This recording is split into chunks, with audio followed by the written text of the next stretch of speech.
Junio de 2023, Condado de Clare, Irlanda. Este es un lugar muy tranquilo y apartado, conocido por sus turberas, donde parece que no pasa nada durante décadas, pero a veces el evento más mundano puede convertirse en el comienzo de algo terrible. Todo comenzó con un paseo habitual de un residente local con su perro.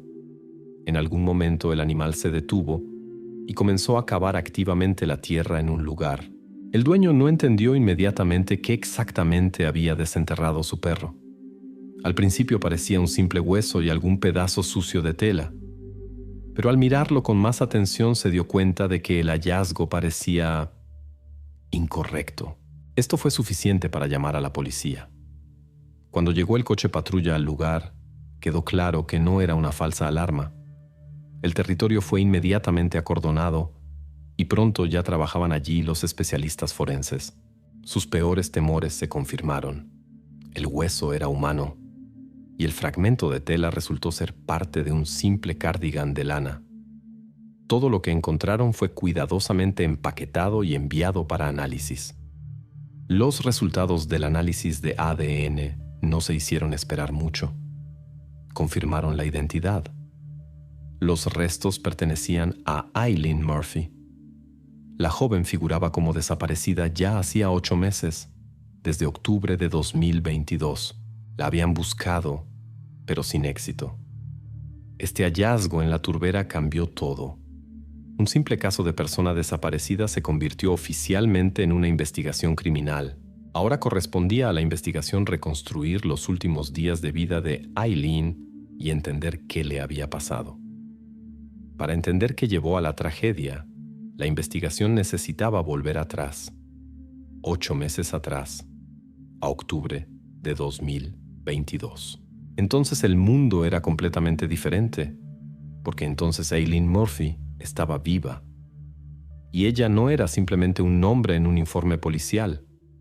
Era una estudiante ordinaria que vivía en la ciudad y trataba de encontrar su lugar en la vida. Estudiaba veterinaria en el colegio.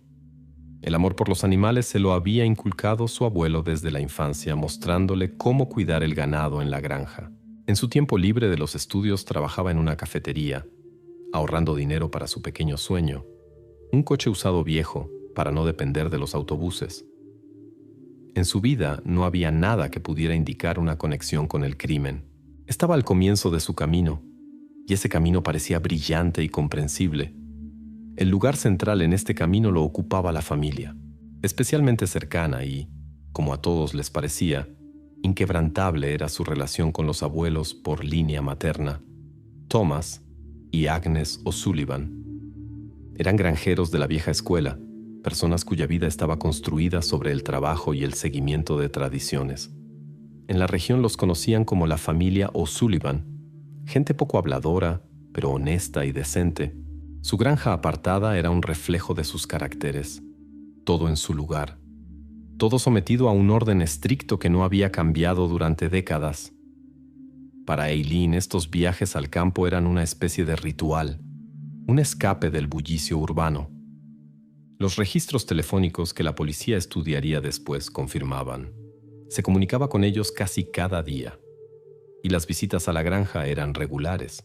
La abuela Agnes siempre preparaba su pastel de manzana favorito, y el abuelo Thomas dejaba de lado sus infinitos asuntos de granja para hablar con Eileen de todo. Cuando los investigadores después entrevistaron a testigos, los padres de Eileen, vecinos, sus amigos, se enfrentaron con el mismo cuadro. La familia más normal y amorosa, eso era lo que oían constantemente. Nadie podía recordar ni un solo conflicto serio, ni una sola pelea.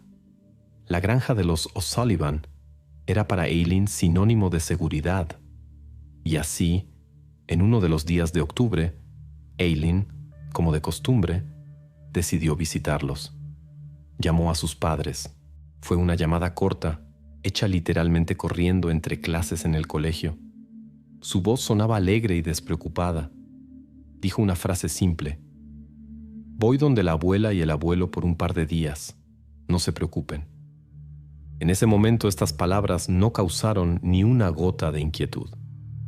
Al contrario, Su madre y padre solo se alegraron.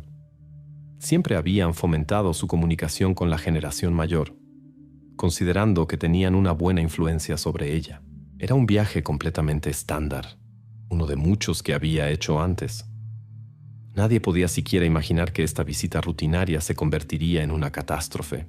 Eileen simplemente iba a ver a las personas que amaba y en quienes confiaba más que en nadie en el mundo. Aún no sabía que esta visita sería la última para ella. Esta última visita, que comenzó igual que todas las anteriores, en una atmósfera de comodidad familiar, llegó a su final silencioso e imperceptible. Pasaron 2 días. En la granja de los O'Sullivan llegó una mañana normal. Thomas, terminando con la ronda matutina del ganado, entró a la cocina. Olía a pan fresco y café. Todo estaba como siempre. Al no ver a Eileen, le hizo a su esposa una pregunta simple y natural. ¿Y dónde está Eileen? Agnes, sin dejar de preparar el desayuno, respondió con un tono uniforme y cotidiano, que Thomas había oído cada mañana durante 50 años. Dijo que Eileen se había ido muy temprano, aún antes del amanecer mientras él dormía. Supuestamente necesitaba tomar el primer autobús a la ciudad para no perderse algunos asuntos importantes en el colegio. Para Thomas esta explicación sonó completamente lógica. La vida estudiantil está llena de prisa. No tenía ni una sola razón para dudar de las palabras de su esposa. Simplemente asintió, se sirvió café y se sentó a la mesa. En este mismo momento se pronunció la primera mentira, la más importante, y se convirtió en la base de toda la tragedia posterior. Mientras tanto, en la ciudad los padres de Eileen esperaban su regreso. Al principio no se preocuparon, pero cuando pasó un día y ella no apareció ni llamó, comenzaron a ponerse nerviosos. Su teléfono estaba apagado. La llamada inmediatamente se desviaba al buzón de voz. Lo primero que hicieron, por supuesto, fue llamar a la granja. Agnes contestó el teléfono. Su voz sonaba como siempre, calmada y sensata. Les repitió la misma historia. Eileen se había ido temprano en la mañana. Tenía prisa por llegar a la ciudad.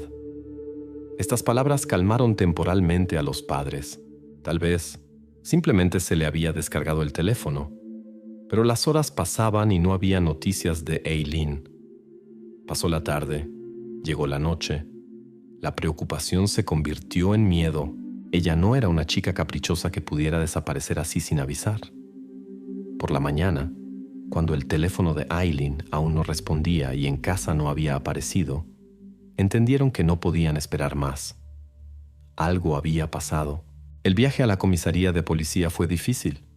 Allí, en el ambiente oficial, su pánico familiar personal se convirtió en un procedimiento estándar.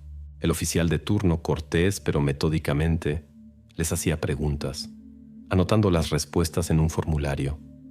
¿Cuándo la vieron por última vez? ¿Qué llevaba puesto? ¿Tiene tatuajes o cicatrices? ¿Con quién se relacionaba últimamente? El último punto de contacto conocido por los padres fue esa misma llamada en la que dijo que iba donde la abuela y el abuelo. La granja de los O'Sullivan fue registrada como el lugar donde fue vista viva y sana por última vez. El procedimiento fue completado. La denuncia de persona desaparecida fue oficialmente registrada. Desde este momento, Eileen Murphy figuraba en el Registro Nacional de Desaparecidos y su fotografía apareció en los partes policiales. La búsqueda comenzó. Los primeros días de investigación por un caso de persona desaparecida son siempre trabajo metódico, pero a menudo sin resultados. Los investigadores actuaron según el protocolo estándar. Entrevistaron a amigos y compañeros de clase de Eileen, verificaron grabaciones de cámaras de vigilancia en las estaciones de autobús, analizaron sus últimas llamadas y actividad en redes sociales. Pero todo fue en vano. El rastro digital de la joven se cortaba el día que se fue de la ciudad. Parecía que simplemente se había evaporado. La investigación comenzó a trabajar la ruta de Eileen paso a paso. Se verificaron todos los servicios de taxi locales en el área de la aldea Kilmore. Los investigadores pasaron horas revisando los registros de llamadas, entrevistando a los despachadores. Y así, Al verificar los registros en una de las pequeñas compañías de taxis, finalmente encontraron la línea necesaria. Un pedido a nombre de Eileen Murphy, hecho el día de su llegada. La dirección de destino, las afueras de la aldea. La investigación obtuvo su primera pista real, su primer hilo tangible. También se estableció el conductor que había ejecutado ese pedido. Así apareció en el caso la primera figura clave, un taxista local. El conductor, un hombre de mediana edad, fue llamado a la estación para dar testimonio oficial. Estaba notablemente nervioso, pero estaba dispuesto a cooperar. En el ambiente formal de la sala de interrogatorios, el investigador le pidió que contara tranquila y detalladamente todo lo que recordaba sobre ese viaje. El hombre confirmó que había transportado a una chica que se parecía a Eileen según la fotografía. Según sus palabras, ella estaba callada. La mayor parte del camino escuchaba música con auriculares.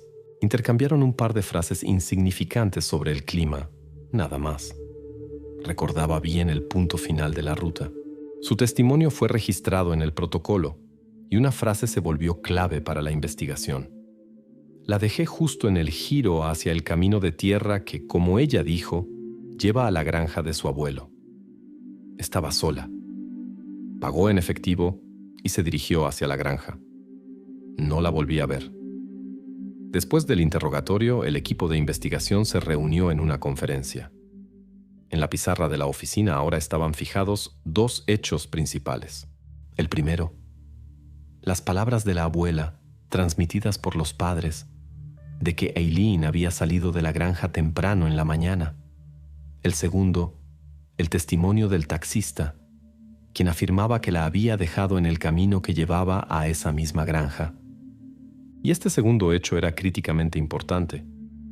Significaba que el taxista había sido la última persona, sin contar a los miembros de la familia, que había visto a Eileen viva. Sus palabras eran la única confirmación independiente de que ella había llegado a esos lugares. En tal situación, los investigadores no tenían opción. Debían verificar a esta persona con toda minuciosidad. Él era el último eslabón en la cadena de eventos conocidos. Por lo tanto, los investigadores tomaron una decisión estándar para tal situación. El estatus del conductor de taxi en este caso cambió. De testigo ordinario, se convirtió en persona de interés para la investigación. Ahora toda la atención se concentraba en él. El estatus de persona de interés liberó las manos de los investigadores. Inmediatamente se obtuvo una orden para una verificación completa del conductor. La policía comenzó a investigar, e iban a investigar profundamente. Los investigadores revisaron todo su historial. Biografía, posibles antecedentes penales en el pasado, incluso infracciones administrativas menores.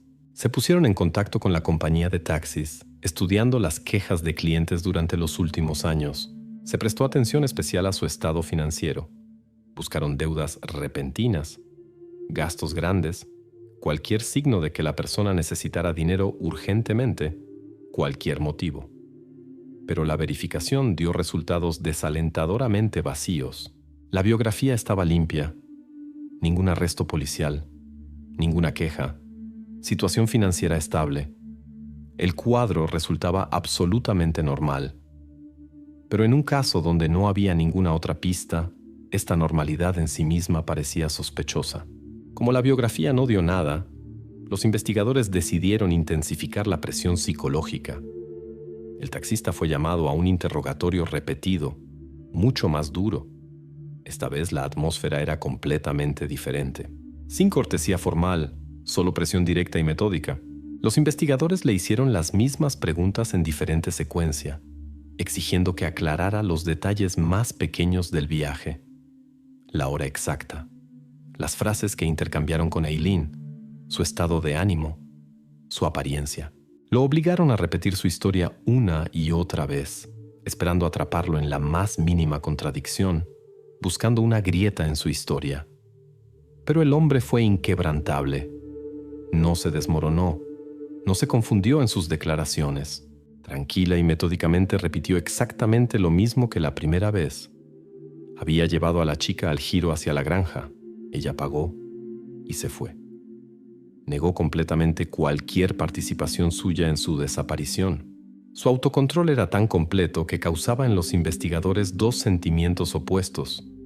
O estaba diciendo la verdad absoluta, o se enfrentaban a una persona muy fría y calculadora. Después del interrogatorio, el equipo de investigación se reunió nuevamente en su oficina. En la pizarra aún colgaba la fotografía del taxista, y alrededor de ella había muchos signos de interrogación. El dilema era obvio. Por un lado, contra esta persona no había ni una sola evidencia directa, solo el hecho de que había sido el último en ver a Eileen. Por otro lado, no tenían absolutamente nada más. Abandonar esta versión significaba volver al principio, al callejón sin salida. La lógica y el protocolo policial requerían continuar trabajando con lo que había. Por lo tanto, se tomó la decisión. El desarrollo del conductor como principal sospechoso continuaría. En ese momento, para la investigación no existían otras versiones. El conductor de taxi era y seguía siendo el principal y único sospechoso en el caso de la desaparición de Eileen Murphy. Pero para avanzar, las sospechas solas no eran suficientes. Los investigadores necesitaban hechos que probaran su culpabilidad o la refutaran completamente, y decidieron recurrir a un testigo imparcial que no miente y no olvida nada: las tecnologías. La investigación envió una solicitud oficial a la compañía de taxis exigiendo acceso completo a los datos del rastreador GPS a bordo instalado en el automóvil del conductor. Les interesaba un archivo específico: el rastro completo de todos los movimientos del coche durante el día en que Eileen llegó a la aldea. Las palabras de una persona pueden ser cuestionadas, su memoria puede fallar, pero los datos imparciales del satélite son algo completamente diferente. Pronto se obtuvieron los datos. El archivo con la ruta detallada, registrada minuto a minuto por el sistema, llegó al escritorio del analista. Era trabajo escrupuloso, casi meditativo, cotejar cada palabra del conductor del protocolo de interrogatorio con cada punto en el mapa digital. En una pantalla, sus declaraciones. En otra, la línea que mostraba la ruta real del automóvil.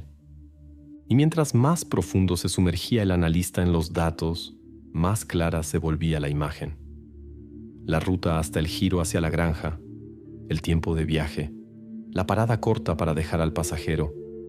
Todo coincidía hasta los segundos, pero los investigadores fueron más lejos. Rastrearon todo su día laboral, antes y después del viaje con Eileen. La policía encontró e interrogó a varios otros pasajeros que él había transportado ese día. Un estudiante que iba a la biblioteca, una mujer mayor que regresaba del mercado. Estas personas no tenían ninguna relación con el caso ni entre sí.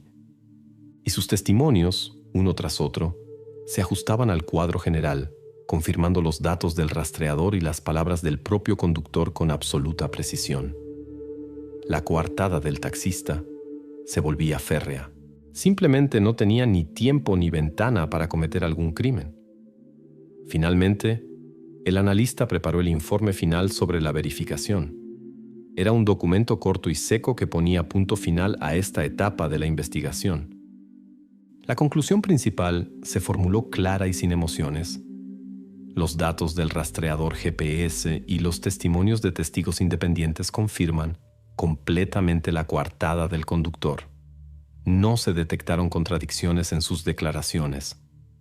Este informe eliminó completamente la única versión de trabajo de la investigación.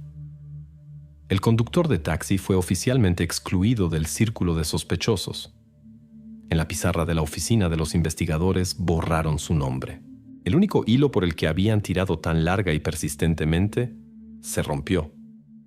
La investigación, que parecía estar a punto de moverse del punto muerto, retrocedió a su mismo comienzo. Después de semanas de trabajo intensivo, la policía nuevamente no tenía nada. Callejón sin salida completo. Cuando la investigación oficial llega a un callejón sin salida, la iniciativa a menudo la toman personas comunes, movidas por compasión y esperanza. Así pasó también esta vez. En noviembre de 2022, cuando quedó claro que la policía estaba pisando el mismo lugar, Vecinos y amigos de la familia Murphy organizaron grupos de búsqueda masivos. Decenas de voluntarios llegaron a Kilmore para peinar campos, bosques y turberas en los alrededores de la granja O'Sullivan. El centro de esta operación desesperada se convirtió en la casa desde la cual, según la versión oficial, Eileen se había marchado esa mañana fatídica. Los roles en la familia se distribuyeron por sí solos. Thomas O'Sullivan, envejecido pero inflexible, salía cada día junto con los voluntarios. Con un mapa en las manos señalaba las rutas, peinaba las zonas más inaccesibles. Su rostro era una máscara de dolor y determinación. Buscaba a Eileen. Agnes O'Sullivan permanecía en la granja. Su papel era diferente. Se convirtió en el centro emocional y logístico para todos los buscadores. Su cocina se transformó en un cuartel general. Allí siempre había té y café caliente, ollas con sopa, repostería casera. Ella era nuestra retaguardia, recordaba después uno de los vecinos. Nos recibía cuando regresábamos entumecidos y cansados y siempre encontraba palabras de apoyo. Decía que no se podía perder la esperanza. A los ojos de toda la comunidad, ella era un ejemplo de resistencia. Las escenas más terribles de este drama se desarrollaban por las noches, cuando los voluntarios se dispersaban y llegaba el silencio a la granja. Thomas, destrozado y vacío tras otro día sin resultados, regresaba a casa. Se sentaba en la cocina y sus hombros se hundían bajo el peso del dolor. Con voz baja, llena de desesperación, le contaba a su esposa dónde habían buscado hoy y que otra vez no habían encontrado nada. Compartía su dolor con la única persona que, según creía, compartía su sufrimiento en toda su magnitud. Agnes se sentaba enfrente. Lo escuchaba en silencio, asentía, le servía más té caliente. Le ponía delante un plato con la cena, lo consolaba con palabras de que tal vez mañana tendrían más suerte. Y en estos gestos simples y cotidianos, para nosotros que conocemos la verdad, se escondía todo el horror de la situación. Un hombre que había perdido a su nieta buscaba consuelo en quien la había lastimado. Y la culpable, su propia esposa, cada noche representaba el papel de abuela compasiva y doliente. Para todos los que los rodeaban, eran una pareja anciana enfrentada a una tragedia impensable y que se apoyaban mutuamente. Agnes era el sostén de su marido quebrantado, pero pasaban las semanas y el entusiasmo de los buscadores comenzó a desvanecerse. Primero la gente salía cada día, luego solo los fines de semana, y después el invierno tomó definitivamente sus derechos. Las lluvias torrenciales hicieron impracticables los pantanos, y la esperanza casi se extinguió. La fase activa de búsqueda se desvaneció. La vida en la granja volvió a su curso lento y habitual. Thomas y Agnes continuaron viviendo bajo el mismo techo, desayunando, almorzando y cenando juntos. El secreto estaba enterrado literalmente a unos pocos kilómetros de su casa, y solo una persona en esta familia lo sabía. Pasaron los meses. El caso número 22-48-15, el caso de la desaparición de Eileen Murphy, fue archivado, obteniendo el estatus de sin resolver. El invierno dio paso a la primavera. Llegó 2023. Silencio. Esta es la palabra principal con la que se podía describir el caso de Eileen Murphy en la primera mitad de 2023. Para la policía era un caso colgante, para la familia una herida que no sanaba, para la sociedad una tragedia casi olvidada. El tiempo pasaba y parecía que el misterio de la desaparición de la joven permanecería para siempre enterrado bajo las capas de turba irlandesa. Pero a veces la propia naturaleza interviene en el caso. Llegó junio de 2023 y con él la temporada de lluvias torrenciales que se desataron sobre el condado de Clare. Los ríos se desbordaron y los pantanos de turba, empapados de agua, se volvieron inestables y movedizos. La tierra, que durante siglos había guardado sus secretos, comenzó a entregarlos a regañadientes. En uno de esos días grises y lluviosos, un residente local, el mismo que 8 meses antes había descubierto las primeras pistas, paseaba nuevamente a su perro por el borde de las turberas. Ahora el espectador sabe lo que buscan, y esto da un nuevo significado a la escena. El animal, atraído por un olor que se había abierto paso a través de la tierra húmeda, comenzó a cavar nuevamente. Esta vez de la tierra removida aparecieron no solo fragmentos de huesos, sino también un trozo grande y bien conservado de tela de lana.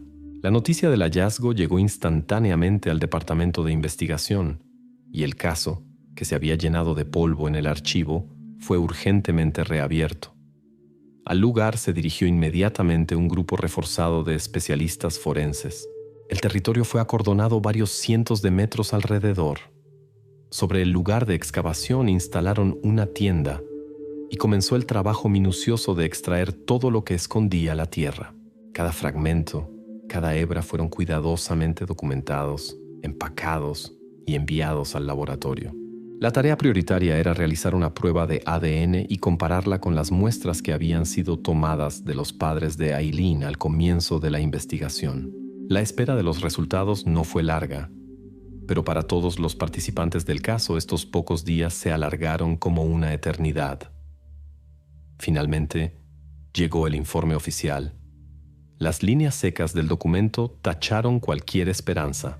El perfil de ADN extraído de los restos encontrados coincidía en un 99,9% con el ADN de Aileen Murphy. La tela fue identificada como un fragmento del cardigan con el que, según las palabras de los padres, había ido a la granja. Este fue el fin de la historia de la joven desaparecida y el comienzo de la historia de un acto criminal brutal. El caso fue inmediata y oficialmente reclasificado de desaparición de persona a investigación de acto criminal. Ya no era solo una tragedia, era un crimen. Y un crimen siempre tiene un culpable.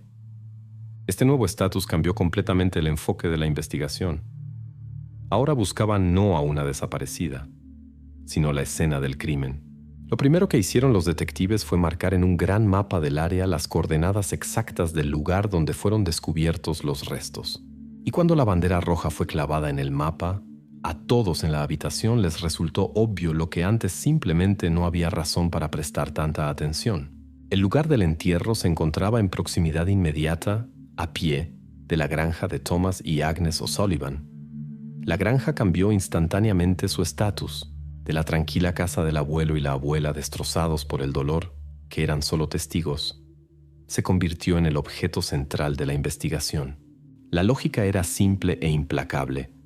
Si lo encontraron aquí, entonces era muy probable que las huellas del crimen también debían buscarse cerca. Se emitió una orden para un nuevo y más minucioso registro forense de todo el territorio de la granja. Ahora los detectives debían regresar allí no como huéspedes, sino como investigadores, considerando este lugar como una potencial escena criminal. En uno de los días de julio de 2023, el silencio idílico de la granja de los O'Sullivan fue interrumpido por el rugido de un motor diésel. A la casa se acercó una furgoneta discreta, que sin embargo, significaba para la investigación más que una docena de coches patrulla.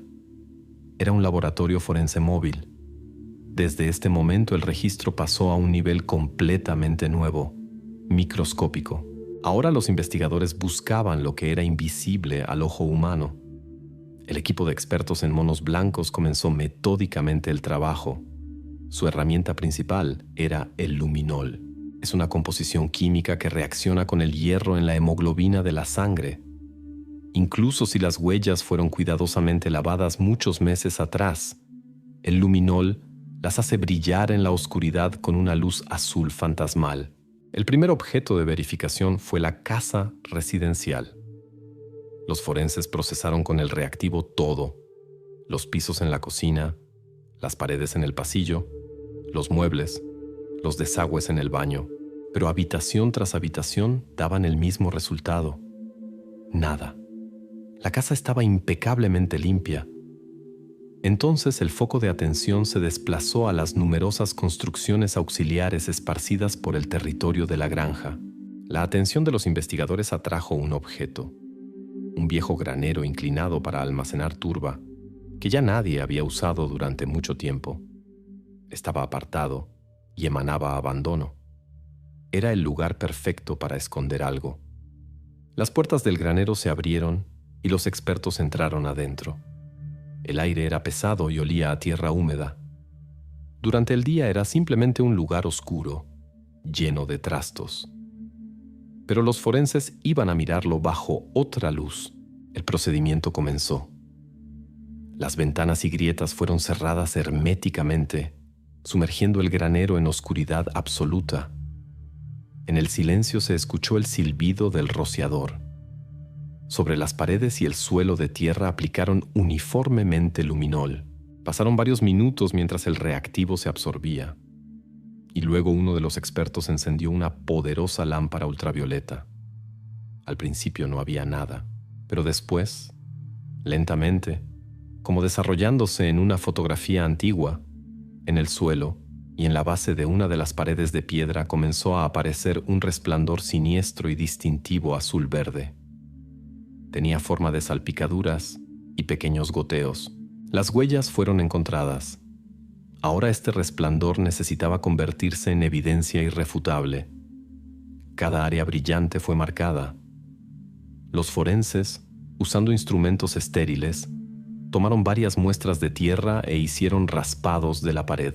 Cada muestra fue empacada en un contenedor separado, sellada e inmediatamente enviada al mismo laboratorio que había establecido la identidad de Eileen por los restos encontrados. Nuevamente llegó una pausa, tiempo de espera, mientras la ciencia hacía su trabajo. Toda la investigación ahora dependía de los resultados de este análisis. La respuesta llegó después de unos días y fue absolutamente inequívoca. El informe del laboratorio decía: el perfil de ADN extraído de los rastros biológicos encontrados en el granero coincide completamente con el perfil de ADN de Eileen Murphy. Esto fue un avance. Ahora la investigación no tenía solo una teoría basada en geografía. Tenían evidencia física. La sangre de Eileen Murphy estaba en la granja de sus abuelos. El lugar del crimen, o al menos el lugar donde temporalmente estuvo, había sido establecido y estaba justo aquí. Ahora que el lugar del crimen había sido establecido, la investigación cambió su escala. La amplia red lanzada al principio se contrajo a un solo punto en el mapa, la granja de los O'Sullivan, y el círculo de sospechosos se redujo de cualquiera a 2 personas específicas: Thomas y Agnes. La lógica era implacable. Si las huellas del crimen están aquí, entonces el responsable probablemente es uno de los habitantes de esta casa. ¿Pero quién? Para responder esta pregunta, los investigadores necesitaban establecer el tiempo exacto en que fue lastimada Eileen. Los forenses regresaron otra vez a los primeros datos del caso, el rastro digital de la víctima. Analizando el tiempo del último mensaje que envió y la última señal que su teléfono transmitió a la torre celular antes de apagarse, pudieron delinear una ventana aproximada. El crimen ocurrió en la noche del viernes, el mismo día que Eileen llegó a la granja. Ahora la investigación tenía una noche específica para la cual debían verificar la coartada de ambos ancianos. La tarea sonaba simple: averiguar dónde estuvieron Thomas y Agnes O'Sullivan esa noche de octubre de 2022. Primero decidieron verificar a Thomas. Cuando le preguntaron qué había hecho ese viernes, su respuesta fue rápida y segura. Él, como cada viernes durante los últimos 30 años, pasó la noche en el pub del pueblo de Wishing Well. Esta era su tradición inquebrantable. Después de una semana pesada, reunirse con amigos, beber una pinta de cerveza y discutir noticias locales. Los detectives inmediatamente fueron al pub para verificar sus palabras. El trabajo para verificar esta coartada fue metódico pero simple. Los investigadores hablaron con el dueño del establecimiento, con el cantinero que trabajaba en ese turno. Les mostraron la fotografía de Thomas. Ambos, sin vacilar, confirmaron: sí, estuvo aquí. Luego la policía obtuvo una lista de clientes regulares y comenzó a llamar e interrogar a uno tras otro. Granjeros con quienes Thomas se sentaba en la misma mesa, vecinos del pueblo, simplemente visitantes casuales. Docenas de personas, no conectadas entre sí, daban los mismos testimonios. Thomas O'Sullivan llegó al pub alrededor de las 7 de la noche y se fue cerca de medianoche. estuvo a la vista de todos. Su coartada no era solo buena, era férrea, irrefutable. Después de esto, en el tablero en la oficina de los investigadores, la ecuación se volvió extremadamente simple. En la granja la noche del crimen había 2 adultos. Uno de ellos, Thomas, tenía una coartada 100% confirmada por docenas de testigos. Lógicamente, toda la atención ahora se trasladaba a la segunda persona. Cuando los detectives hicieron la misma pregunta a Agnes O'Sullivan, su respuesta fue silenciosa y corta. Dijo que toda la noche estuvo sola en casa, ocupándose de los quehaceres y se acostó temprano. No había testigos de esto. Su coartada era el silencio y una casa vacía. Por simple eliminación, el cuadro del crimen se volteó de cabeza.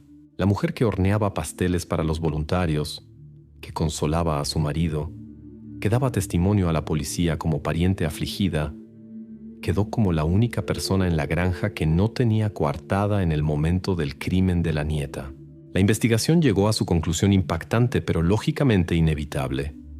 Agnes O'Sullivan dejó de ser testigo. Ahora su nombre estaba escrito en el tablero en la oficina de los investigadores bajo otra palabra mucho más terrible: sospechosa. Así, el nombre de la sospechosa estaba en el tablero. Pero esto era solo el primer paso. Para construir un caso capaz de sostenerse en el tribunal, los detectives necesitaban responder la pregunta principal, más compleja y, a primera vista, absurda. ¿Por qué? ¿Para qué una mujer mayor, respetada por todos, que adoraba a su nieta, cometería tal acto terrible? La imagen de la abuela amorosa no cuadraba con la imagen de una persona capaz de tal crueldad. Para encontrar la respuesta, los investigadores tuvieron que cavar más profundo, y esta vez se concentraron no en la sospechosa, sino en la vida secreta de la propia víctima. Por decisión del tribunal, los detectives obtuvieron acceso completo a la información financiera de Aileen Murphy. Los analistas comenzaron a estudiar sus cuentas bancarias, historial de pagos en línea, cualquier actividad que pudiera arrojar luz sobre su situación real. Y lo que descubrieron cambió completamente la percepción de la estudiante silenciosa y aplicada. En los últimos 18 meses, decenas de miles de euros habían pasado por sus cuentas. El dinero llegaba y casi inmediatamente se iba en la misma dirección, a cuentas de sitios offshore de casinos en línea y casas de apuestas. Verificaciones posteriores mostraron que Aileen tenía una adicción al juego seria, ocultada a todos, que llevó a la formación de grandes deudas. Ahora la investigación tenía la primera parte del rompecabezas. La víctima tenía una necesidad aguda y constante de dinero. ¿Pero de dónde lo sacaba? El siguiente paso lógico fue analizar la situación financiera de Agnes y Thomas O'Sullivan. Sus cuentas bancarias no aclararon la situación, sino que más bien agregaron preguntas. Por décadas de trabajo agrícola duro y vida extremadamente económica, debían haber acumulado ahorros sólidos. Sin embargo, en las cuentas yacían solo sumas insignificantes. Los detectives comenzaron a interrogar vecinos y viejos conocidos de la familia, y aquí surgió un detalle importante. Muchos recordaban que Agnes siempre desconfiaba de los bancos y decía que era más seguro mantener el dinero con uno mismo. Esto fue una iluminación. 2 líneas de investigación aparentemente no relacionadas, las deudas de la nieta y los ahorros invisibles de la abuela, se cruzaron en un punto. La investigación desarrolló una hipótesis de trabajo. Agnes O'Sullivan por años ahorró efectivo y lo escondió en algún lugar de la granja. Aileen, visitándolos frecuentemente, de alguna manera se enteró de este escondite y bajo la presión de las deudas, comenzó a tomar poco a poco dinero de allí, esperando que la mujer mayor no notara la pérdida. Solo quedaba reconstruir los eventos de esa noche fatídica. No tenían grabación de la conversación, pero basándose en psicología, hechos y evidencias, pudieron recrear el escenario más probable. Aileen llegó a la granja no solo de visita, sino con un propósito específico: tomar otra suma. Pero esta vez algo salió mal. Posiblemente Agnes precisamente ese día decidió verificar sus ahorros y descubrió que casi todo lo que había ahorrado durante toda su vida había desaparecido. Entendió quién pudo haberlo hecho. y decidió hablar con la nieta directamente. Esta última conversación se convirtió en el punto de no retorno. Los investigadores supusieron que Aileen, acorralada por su adicción, en respuesta a las acusaciones directas no se disculpó ni se arrepintió. Al contrario, se comportó insolentemente. Posiblemente incluso exigió más dinero. Para Agnes, cuya vida estaba construida sobre trabajo, economía y sacrificios por el futuro de la familia, esto no era solo robo, era traición. Toda su vida, todos sus trabajos fueron destruidos por la persona más cercana. La versión de la investigación fue finalmente formulada. Motivo: conflicto surgido repentinamente por robo de ahorros, que se convirtió en ira incontrolable y acto cometido en estado de afecto.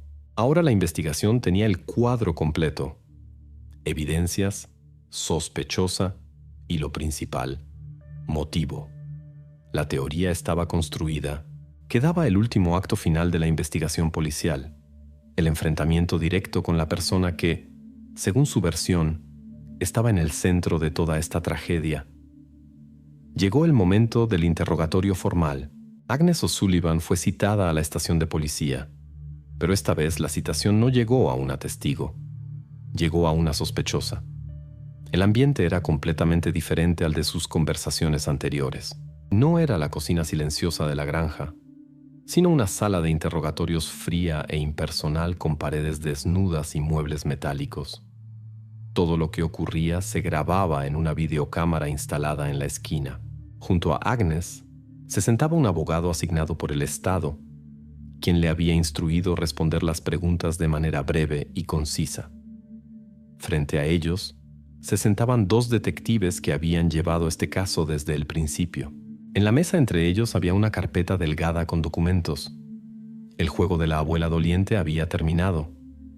Frente a ellos se sentaba Agnes O'Sullivan, una mujer tranquila y anciana con un vestido simple, con manos arrugadas y cruzadas sobre la mesa. Se veía calmada, casi desapegada. Después de las formalidades estándar, el investigador principal la miró directamente a los ojos e hizo el primer movimiento. Su voz era uniforme y desprovista de emociones. Señora O'Sullivan, durante el registro de su granja, en el viejo granero de turba se encontraron rastros de sangre. El análisis de laboratorio confirmó que esta sangre pertenece a su nieta, Aileen Murphy. ¿Podría explicar cómo llegó ahí? Se produjo una larga pausa. Agnes no cambió la expresión. Su voz era silenciosa pero firme. Es algún error. Eso no puede ser. Mi nieta se fue de nuestra casa esa mañana. Sin lágrimas, sin pánico, solo una negación fría y obstinada. Había construido un muro y ahora los detectives se disponían a eliminarlo metódicamente, ladrillo por ladrillo. El investigador abrió la carpeta. Bien, hablemos de esa noche, Agnes. Su esposo Thomas estaba en el pub The Wishing Well. Tiene una coartada sólida, confirmada por docenas de testigos. ¿Y dónde estaba usted?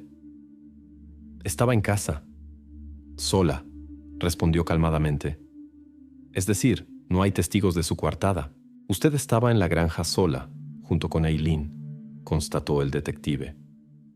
Agnes guardó silencio. Continuó pasando al siguiente punto. Supimos que Aileen tenía serias dificultades financieras. Era adicta a los juegos de azar y había acumulado grandes deudas. ¿Sabía usted esto?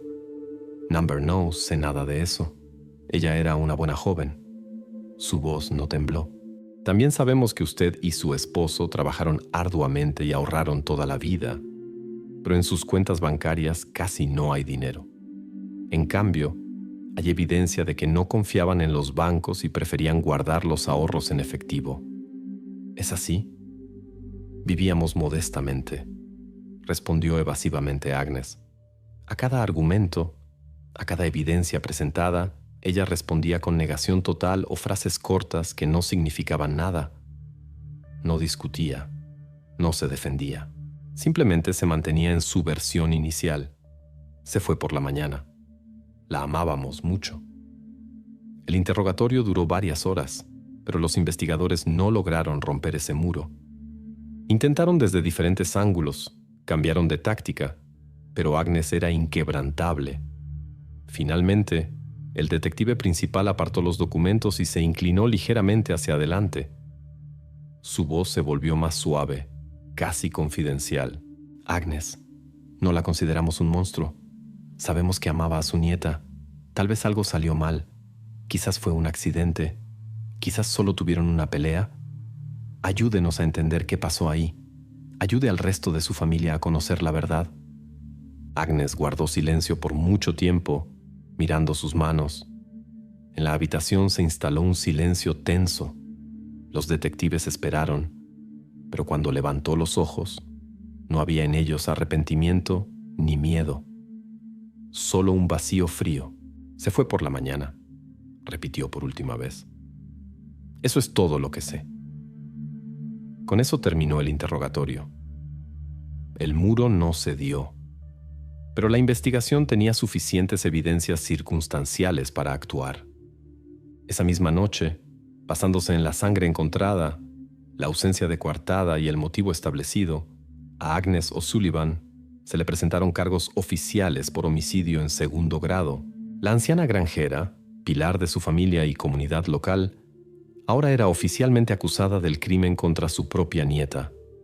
El caso estaba listo para ser llevado a juicio. El caso de Agnes O'Sullivan era sólido, pero desde el punto de vista de la fiscalía, no era perfecto. Se basaba en un conjunto de evidencias circunstanciales importantes: sangre de la víctima en el territorio de la granja, ausencia de coartada de la sospechosa, presencia de un motivo convincente. Pero para no dejar a los jurados ni una sola oportunidad de duda, a la acusación le faltaba una cosa: la evidencia final y material que conectara directamente la mano del culpable con su acción. Necesitaban lo que en jerga policial se llama la pistola humeante. Necesitaban encontrar el arma del crimen. Los fiscales y detectives estudiaron una y otra vez el informe del médico forense. La conclusión era inequívoca: causa del deceso. Múltiples traumas en la cabeza, infligidos con gran fuerza por un objeto contundente pesado con superficie de impacto redondeada. Esta formulación era la clave. El hecho fue espontáneo, cometido en un arrebato de ira, lo que significa que el arma no fue traída. Fue tomada apresuradamente en el lugar donde estalló el conflicto. La reconstrucción de los eventos apuntaba a la cocina, y entonces los investigadores se hicieron una pregunta simple: ¿qué objeto pesado, contundente, con superficie redondeada, se puede encontrar en la cocina de una vieja casa de granja irlandesa? La respuesta era obvia: una pesada sartén de hierro fundido. Se emitió una orden para un último registro específico. Los especialistas forenses regresaron a la granja, pero esta vez solo les interesaba una habitación: la cocina. No buscaban rastros de sangre en las paredes. Buscaban un objeto específico. Llamó la atención un conjunto de sartenes viejas y pesadas de hierro fundido que colgaban de ganchos junto a la estufa. Eran viejas, ennegrecidas por décadas de uso. A primera vista, los utensilios de cocina más comunes. Las sartenes fueron cuidadosamente removidas, empacadas como evidencia y enviadas al laboratorio. En el silencio estéril del laboratorio forense comenzó el trabajo más minucioso. Un especialista bajo un potente microscopio examinó metódicamente, milímetro por milímetro, la superficie de cada sartén. Buscaba algo que era imposible lavar o limpiar sin dejar rastro. Verificó los lugares más inaccesibles: microrrayones, astillas y, especialmente, el lugar donde se une el mango con la base de la sartén. Pasaron las horas. Una sartén, la segunda, limpias. Y entonces en la tercera, la más pesada, en una diminuta grieta entre el mango metálico y la base de hierro fundido, notó algo: una inclusión extraña minúscula, casi imperceptible, de color oscuro, que se había horneado por la alta temperatura de la estufa. Fue una eureka. Con un bisturí estéril, el técnico de laboratorio extrajo estas partículas microscópicas. Había muy pocas, pero para el análisis de ADN moderno era suficiente. La muestra fue enviada para el examen final. Esta era la última verificación en este caso, y de sus resultados dependía absolutamente todo. Días después, el informe llegó al escritorio del fiscal principal. La conclusión fue breve y demoledora. El perfil de ADN extraído de las micropartículas encontradas en la sartén coincidía completamente con el perfil de ADN de Aileen Murphy. Esta era esa evidencia irrefutable que tanto necesitaba la acusación. No solo tenían el lugar del crimen, el motivo y la sospechosa sin coartada. Ahora tenían en sus manos el arma del crimen con rastros biológicos de la víctima. Ahora la trampa se había cerrado. El caso estaba completamente listo para el juicio y la parte acusadora tenía todas las cartas ganadoras en sus manos. El caso estaba completamente listo para el juicio y la parte acusadora tenía todas las cartas ganadoras. En abril de 2024 comenzó la sesión en el Tribunal del Condado de Clare por el caso de Aileen Murphy. La atmósfera en la sala era opresiva. No era solo un drama criminal, sino la tragedia de una familia, representándose ante los ojos de todos. En el banquillo de los acusados estaba sentada Agnes O'Sullivan, la misma mujer mayor, silenciosa y distante, que parecía no entender completamente dónde se encontraba y de qué se la acusaba. En la sala, en el banco del público, su esposo Thomas se sentaba cada día. En los meses transcurridos desde el arresto de su esposa, había envejecido considerablemente.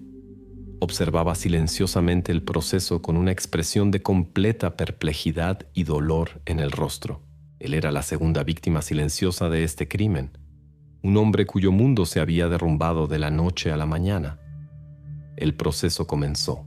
El fiscal se levantó para pronunciar su discurso inaugural, prometiendo al jurado que les presentaría una cadena de evidencias clara e irrefutable que no dejaría dudas sobre la culpabilidad de la acusada. Y cumplió su palabra. La parte acusadora construyó metódicamente, paso a paso, su versión de los eventos ante el jurado. Comenzaron con el motivo. El fiscal presentó al tribunal los extractos de las cuentas bancarias de Aileen, el historial de su actividad en sitios de casinos en línea y el testimonio de un experto en adicción al juego. Pintó la imagen de una joven desesperada, endeudada hasta el cuello. Luego conectó esto con la situación financiera de la familia O'Sullivan, presentando evidencia de sus ahorros ocultos y contando sobre los robos que cometía la nieta. Luego siguieron las pruebas. Una tras otra se colocaron sobre la mesa ante el jurado, creando un cuadro irrefutable. El fiscal llamó a docenas de testigos del pub de Wishing Well, quienes confirmaron la coartada férrea de Thomas. Luego probó la completa ausencia de coartada de Agnes. Después de esto, presentó el informe de los criminalistas y las fotografías del resplandor azul del luminol en el cobertizo de turba, la sangre de la víctima en su territorio. Y finalmente, la culminación. Llevaron al salón un contenedor sellado con esa misma sartén de hierro fundido. El fiscal leyó la conclusión del experto sobre las micropartículas encontradas en ella con el ADN de Aileen Murphy. La defensa trató de disputar el carácter indirecto de las pruebas, pero no pudieron refutar ninguno de estos hechos científicos. Finalmente, llegó el momento más tenso del juicio. Agnes O'Sullivan fue llamada para dar testimonio. En la sala reinó un silencio absoluto cuando caminó lentamente hacia la tribuna de testigos. Su propio abogado le hizo la pregunta principal. «Señora O'Sullivan, ¿lastimó usted a su nieta, Aileen Murphy?» «No», respondió en voz baja pero firme. Durante el contrainterrogatorio, el fiscal repasó metódicamente cada prueba. ¿Cómo llegó la sangre de Aileen a su cobertizo? No lo sé. ¿Cómo llegó su ADN a su sartén? No tengo idea. ¿A dónde cree que desapareció después de supuestamente irse de la granja? No lo sé. No pudo dar ni una sola explicación lógica. A todas las preguntas respondía lo mismo. Se despertó por la mañana y la nieta ya se había ido. Al final de su testimonio, la enorme brecha entre la realidad y sus palabras se hizo evidente para todos en la sala. Por un lado, una montaña de evidencias sólidas, científicamente confirmadas, construidas en una cadena lógica impecable. Por el otro, una negación simple, obstinada y sin respaldo alguno. La investigación judicial había terminado. La historia de la acusación era completa y consistente. La historia de la defensa consistía en una sola frase que contradecía todos los hechos. Ahora la decisión quedaba en manos del jurado. Para ayudarles a tomar esta decisión, en su discurso final el fiscal no se limitó a enumerar hechos secos. En cambio, propuso al jurado que lo acompañaran paso a paso por toda esa terrible noche de octubre, reconstruyendo la única versión de los eventos que explicaba cada una de las pruebas presentadas. Comenzó desde el momento en que se estableció el silencio en la granja. Thomas, según su hábito de muchos años, se fue al pub. Eileen y Agnes se quedaron solas en la cocina. Precisamente en este momento, según sostenía la acusación, Agnes, habiendo descubierto la desaparición de casi todos sus ahorros, decidió hablar directamente con su nieta. El fiscal describió cómo, en respuesta a las acusaciones, Eileen, acorralada por su adicción y deudas, no se arrepintió ni pidió perdón. Por el contrario, se comportó con descaro, posiblemente exigiendo más dinero para recuperarse. Para una mujer mayor cuya vida había sido construida sobre el sacrificio y el trabajo duro, esto fue la gota que colmó el vaso. Fue una traición que tachó todo. En este momento, según la versión de la acusación, el amor de muchos años se convirtió en furia ciega. Agnes O'Sullivan, en estado de shock, tomó lo primero que encontró a mano, una pesada sartén de hierro fundido. Luego el fiscal pasó de la explosión emocional al encubrimiento a sangre fría. Describió cómo, después de lo cometido, Agnes recuperó la conciencia y se dio cuenta de todo el horror de lo ocurrido. Pero en lugar de llamar a la policía, comenzó metódicamente a borrar las huellas. Primero, limpió cuidadosamente la cocina de rastros de sangre. Esto explicaba por qué la inspección inicial de la casa no arrojó nada. Luego, bajo el manto de la tarde, realizó lo que requería enormes esfuerzos físicos y morales. Trasladó sola los restos de su nieta a través del patio hasta el viejo cobertizo abandonado para almacenar turba.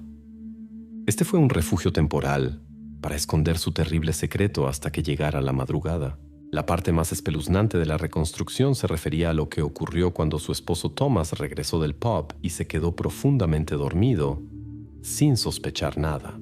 El fiscal describió cómo Agnes, esperando el silencio completo, sacó la carretilla del jardín. En varios viajes, bajo el manto de la oscuridad, trasladó todo hacia las profundidades de las turberas y lo ocultó en una fosa poco profunda, cavada apresuradamente.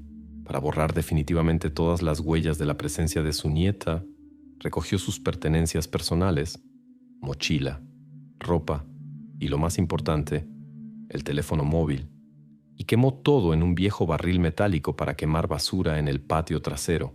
El fiscal terminó su reconstrucción la mañana del día siguiente. Agnes regresó a la casa antes del amanecer, lavándose los últimos rastros, y cuando su esposo despertó y preguntó dónde estaba Eileen, pronunció su primera y más importante mentira. Esa misma mentira que repetiría durante los siguientes año y medio. Le dijo que la nieta se había ido temprano en la mañana, mientras él dormía. Era una mentira simple y cotidiana, pero fue ella la que desató meses de búsqueda, dio falsas esperanzas y sumergió a toda la familia en la pesadilla de la incertidumbre. Ahora, concluyó el fiscal dirigiéndose al jurado, tienen el cuadro completo. Un cuadro de traición, furia y engaño a sangre fría.